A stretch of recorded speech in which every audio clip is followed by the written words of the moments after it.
Valsa Nair Madam to extend her guidance and support to this conference. Ma'am. Thank you, Mr. Taure. Good morning to all the esteemed guests who are present now.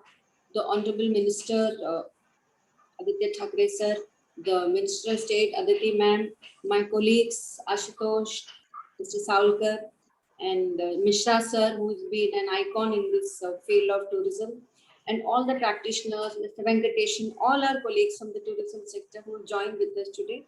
A very good morning to all of you, and thank you for joining this global platform.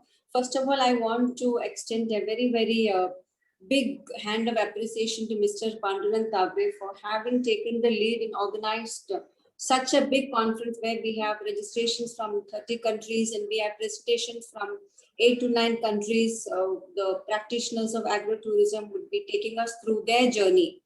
And I would look upon this platform as an opportunity for us to share best practices across the world on how farm tourism has developed, and to analyze those ideas and to see which are those which could adopt to the Indian condition and to adapt.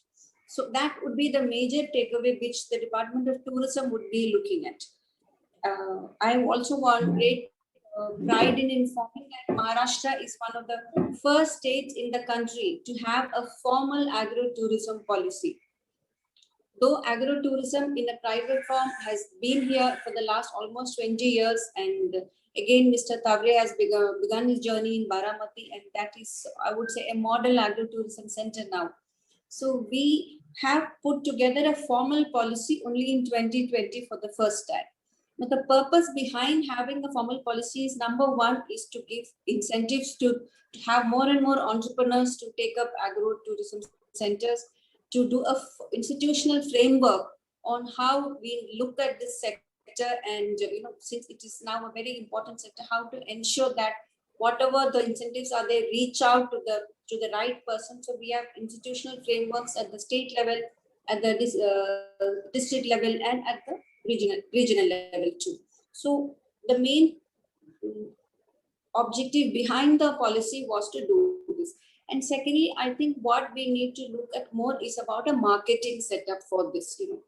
Now in this new changing times, its marketing is more about the social media, it's more about word of mouth, and how to make the best use of the digital platforms to make it available to the world, the kind of agro-tourism centers which Maharashtra has. And again, as I said, to share the best practices. From the government point of view, I think the main two things we look at this is, number one is to training. The training aspect in this department is very important. To run a successful agro center, one needs to have the proper skill for that. So skill development is something I hope we get ideas from this platform for initiating a better skill development training for the entrepreneurs, and especially women entrepreneurs. When we talk about the post-COVID protocols, there are a lot of SOPs which both the state and the center has come out with. So if we can incorporate these SOPs also as part of the skill, so we can ensure a confidence to the tourist, confidence to the traveler who is going to visit the centers, and also equip the entrepreneurs behind this on how to sell the centers in a better way. Another thing we would look at, the takeaway, is the adoption of new technologies. So because of the fact that we have a physical barrier now because of COVID, and as well as all the traditional media of exchange of ideas are not there. So how do we use this technology more to ensure that more information is sent? Like Mr. Tagre has said earlier, this is a sector which has the potential to totally take over the rural economy. It is not just tourism. I would like all the governments to look at it and to give it its pride of place in the policy framework. Here we are talking about the rural artisans having to gain, the local cuisine which is to gain, the local architecture, all of this would work as USPs around this concept of agro-tourism.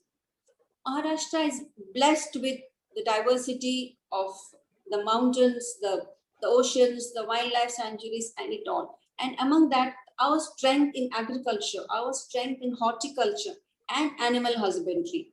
These are fully channelized while devising this policy. So we have, the unique experience of strawberry picking, or it could be from visit to a mango orchard, having a boutique farm center in a mango orchard, or it could be the apples of Ragnagiri. The products are diverse. So we could link this product to the destination and also bring a destination branding through these agrotourism centers. So I would not want to talk more, but I would just want to project Maharashtra to the world also through this medium. We have one of the states with the best connectivity in the center. So even if you are in the farthest of the rural agro center, the connectivity from an urban conglomerate, it cannot be more than 2 to 3 hours. So in terms of skilling, in terms of the products, in terms of connectivity, and in terms of technology, I would say we are at the pinnacle of what the state has to offer. But we are not going to be complacent, like I was saying earlier. Also, it is it is that the tourists who have stopped coming, the tourists who don't travel in this time, but the professional, the tourism administrators. For us, there is no lockdown. We are continuously looking at how we can evolve, how we can come out with better policies, better infrastructure, so that when the lockdown is over and we are all going to start with a bang, I would probably say this turning point, this agrotourism conference is one of the turning points, helping us evolve into better tourism practitioners and administrators. I want to wish the best for all the participants who are going to present today, and we will be really watching all this presentation and trying to take away the key points. And tomorrow when we conclude, I'm sure we'll all be satisfied with the kind of inputs we have received in the last 2 days. I want to thank all of you once again for being present today, for being part of the journey. God bless you all. Keep safe and be healthy. Thank you.